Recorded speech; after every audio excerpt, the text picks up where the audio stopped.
বৰগাঁও উচ্চ ইংৰাজী বিদ্যালয়ত ৰূপালী জয়ন্তী বৰ্ষ আৰু প্ৰাক্তন ছাত্ৰ-ছাত্ৰী সমাৰোহ উদযাপনৰ উপলক্ষে ব্যাপক প্ৰস্তুতি। তিনিচুকীয়া জিলাৰ বৰগাঁও উচ্চ ইংৰাজী বিদ্যালয়খন প্ৰতিষ্ঠা কালৰে পৰা শিক্ষাৰ লগতে খেলা-ধূলা সাংস্কৃতিক দিশত আগুৱাই নিয়াত এক গুৰুত্বপূৰ্ণ ভূমিকা পালন কৰি ৰূপালী জয়ন্তী বৰ্ষত ভৰি দিলে। এই উপলক্ষে 18, 19 আৰু 20 জানুৱাৰীত এক বৃহৎ কাৰ্যসূচীৰে বৰগাঁও উচ্চ ইংৰাজী বিদ্যালয়ত ৰূপালী জয়ন্তী বৰ্ষ আৰু প্ৰাক্তন ছাত্ৰ-ছাত্ৰী সমাৰোহ উদযাপনৰ উপলক্ষে ব্যাপক প্ৰস্তুতি চলাইছে।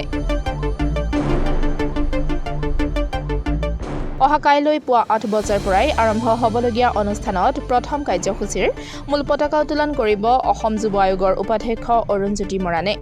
তাৰ পাছতে 25খন পতাকা উত্তোলন কৰাৰ লগতে বিভিন্ন কাৰ্যসূচী সাংস্কৃতিক প্ৰতিযোগিতা অনুষ্ঠিত হ'ব। এই কাৰ্যসূচীত কেইবাখনো বিদ্যালয়ৰ ছাত্ৰ-ছাত্ৰীয়ে অংশগ্ৰহণ কৰাৰ আশা প্ৰকাশ কৰে উদযাপন সমিতিয়ে। লগতে সকলো ৰাইজৰ সহায় সহযোগিতা প্ৰদানেৰে 3 দিনৰ কাৰ্যসূচী সাফল্যমণ্ডিত কৰি তুলিবলৈ আহ্বান জনায়।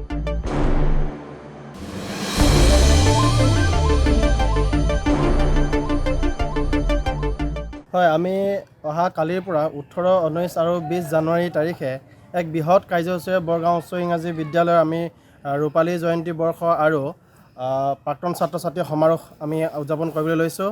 আমি আশা কৰিছোঁ যে অহা কাইলৈৰ পৰা আৰম্ভ হ'বলগীয়া এই সমাৰোহখনিত তিনিচুকীয়া জিলাৰ বহুতো ৰাইজ আমাৰ ইয়াত গোট খাব। হাজাৰ আমি আশা কৰিছোঁ যে হাজাৰতকৈ অধিক ইয়াত প্ৰাক্তন ছাত্ৰ-ছাত্ৰী আমাৰ আছে। প্ৰাক্তন ছাত্ৰ-ছাত্ৰীকে ধৰি ৰাইজ আমাৰ ইয়াত গোট সমবেত হ'ব।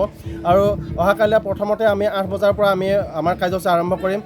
আমাৰ সভাপতি অৰুণজ্যোতি মৰাণ ডাঙৰীয়াই পতাকা উত্তোলন কৰাৰ লগতে বিদ্যালয়খনৰ 25 বছৰ হোৱাৰ কাৰণে আমি 25খন পতাকা কাইলৈ উত্তোলন কৰিম। আৰু এই পতাকা উত্তোলন কাৰ্যসূচীত আমাৰ কেইবাখনো বিদ্যালয়ৰ ছাত্ৰ-ছাত্ৰীৰ লগতে ইয়াতো আমি ছাত্ৰ-ছাত্ৰী আমি ইয়াত গোট খোৱাটো আমি বিচাৰিছোঁ আৰু কামনা কৰিছোঁ। আৰু লগতে ইয়াৰ পিছতে যিবিলাক আমাৰ কাৰ্যসূচীবিলাক আছে, পৰৱৰ্তী কাৰ্যসূচীসমূহ আমি সফলভাৱে ৰূপায়ণ কৰাত আমি সকলো ৰাইজৰ সহায় সহযোগিতা আমি একান্ত কামনা কৰিছোঁ। আৰু এই কাৰ্যসূচীত আমি অসমৰ বিভিন্ন প্ৰান্তৰ আমাৰ গুণী জ্ঞানী ব্যক্তিসকলক আমি আমন্ত্ৰণ জনাইছোঁ।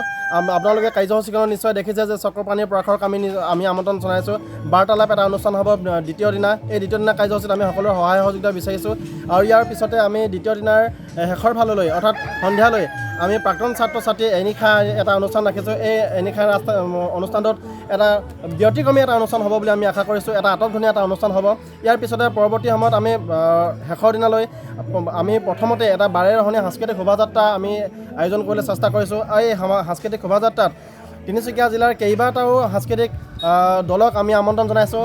ইয়াৰ পৰিৱৰ্তে আৰু কেইবাটাও দলৰ লগত আমি ইতিমধ্যে কথা পাতি আছোঁ যে তেখেতলৈ আহিম বুলি আমাৰ কথা দিছে। আৰু ইয়াৰ পিছতে আমি এখন মুকলি সভা অনুষ্ঠিত কৰিম। এই মুকলি সভাখনত আমাৰ লুৰিণজ্যোতি ডাঙৰীয়া ইতিমধ্যে আহিম বুলি আমাক কথা দিছে। শংকৰজ্যোতি বৰুৱা আহিম বুলি আমাক কথা দিছে। গতিকে বিভিন্ন ধৰণৰ গুণী জ্ঞানী লোক সমবেত হ'ব। আৰু বিভিন্ন বিদ্যালয়ৰ আমাৰ শিক্ষাগুৰুসকল আমাৰ ইয়াত উপনীত হ'ব। আমাৰ মাকুম মহাবিদ্যালয়, তিনিচুকীয়া মহাবিদ্যালয়কে ধৰি কেইবাখনো মহাবিদ্যালয়ৰ প্ৰবক্তাসকল আমাৰ ইয়াত সমবেত হ'ব। ইয়াৰ লগতে আমাৰ কেইবাগৰাকী বুদ্ধিজীৱী আমি নিমন্ত্ৰণ কৰিছোঁ, তেখেতসকলেও আহি সমবেত হ'ব। গতিকে এই সকলো ধৰণৰ কাৰ্যসূচীত প্ৰতিগৰাকী ৰাইজৰ আমি ইয়াত উপস্থিত আমি কামনা কৰিছোঁ। আৰু শেষলৈ আমি কেইবাটাও কাৰ্যসূচী আমি ৰাখিছোঁ যে শেষলৈ আমাৰ পাপৰি গগৈক, অসমৰ জনপ্ৰিয় কণ্ঠশিল্পী পাপৰি গগৈ আহিব। আৰু পাপৰি গগৈয়ে সংগীতানুষ্ঠানৰ জৰিয়তে আমাৰ এই কাৰ্যসূচীৰ সফল সমাপ্তি আমি কামনা কৰিছোঁ।